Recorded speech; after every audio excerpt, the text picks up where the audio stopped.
there's so much skin and tissue there. But with 4 times the body weight of the runner pounding on the heel, that's a lot of potential damage. So, what's Wacky's solution?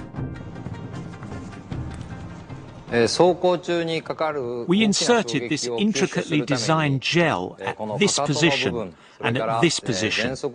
These gels absorb high ground reaction force in running.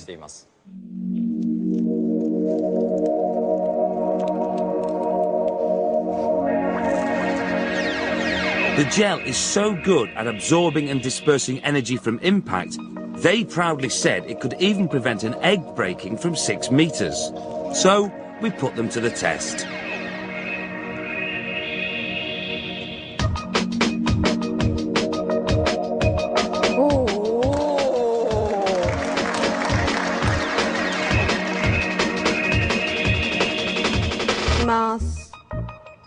The special gel disperses the energy of the impact outwards rather than straight down, spreading the force, not compacting it.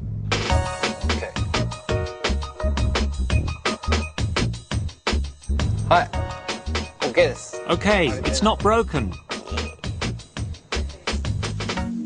And just to prove it's not broken,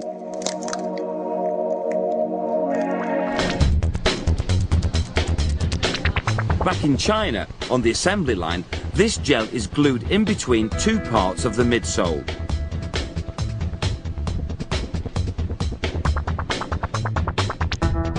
The completed midsole has all the gels, cushioning and support elements. It just needs the finishing touch, the moulded rubber sole.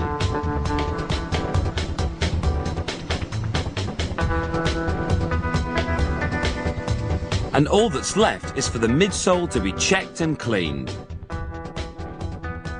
Now the underside of the running shoe is complete. Back in Japan, Wacky is looking at the way the foot moves and how that affects the upper section of the running shoe. As it lifts off the ground, the foot is at its most deformed. All the straining is on the joints around the toes.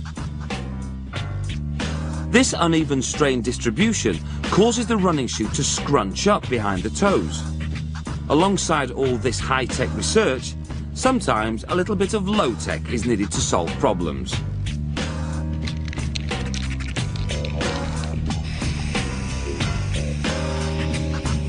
Creating a marbled effect will show up pattern changes in the fabric more easily. A special computer linked up to 2 cameras records the changes in pattern on the side of the running shoe. The computer shows up where the different stresses on the fabric occur as different colours, and there is a different strain on the toe to the back. What Wacky has done is apply a stretchable fabric in between. We inserted new stretching materials on here. We called it biomorphic fitting systems. These stretching materials interrupted the strain continuity from here to here. Okay? Wacky's designs all need to function in extreme conditions.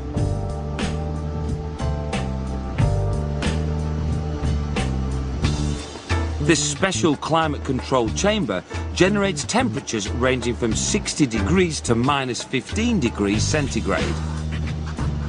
Right now, it's -15. This guy's running in the Arctic.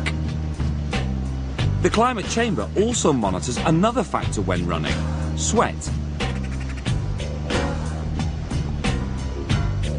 The fact is, there are 250,000 sweat glands in the feet, more than any other part of the body, and excreting up to half a pint of moisture a day.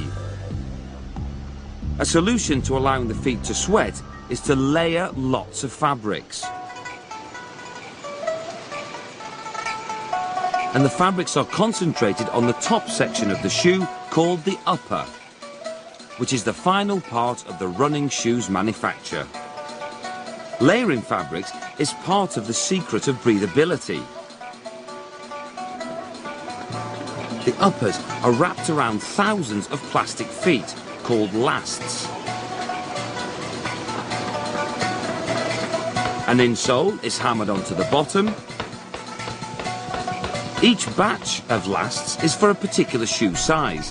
One of these has your number on it. It's not easy to make a shoe. By the time it's finished, it has gone through 300 pairs of hands.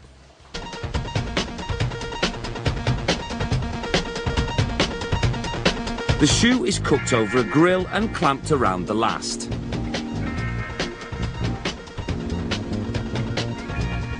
The heat softens the rubber, which is then squeezed into a finished shape. Now it may look like a running shoe, but no one's going running just yet. Not without a sole.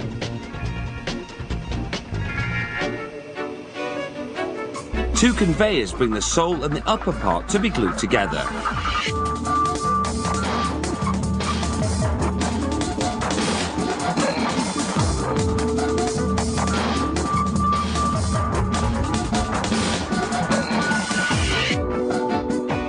Finally, the laces are tied, the running shoes are cleaned and boxed, ready to be sent around the world to where size 10 feet need them.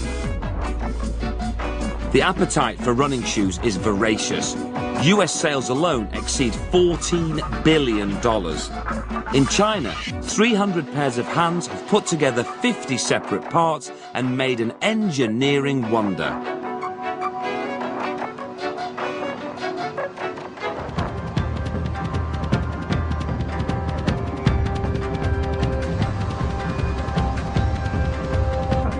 Back in Japan, the work for the next running shoe has already begun.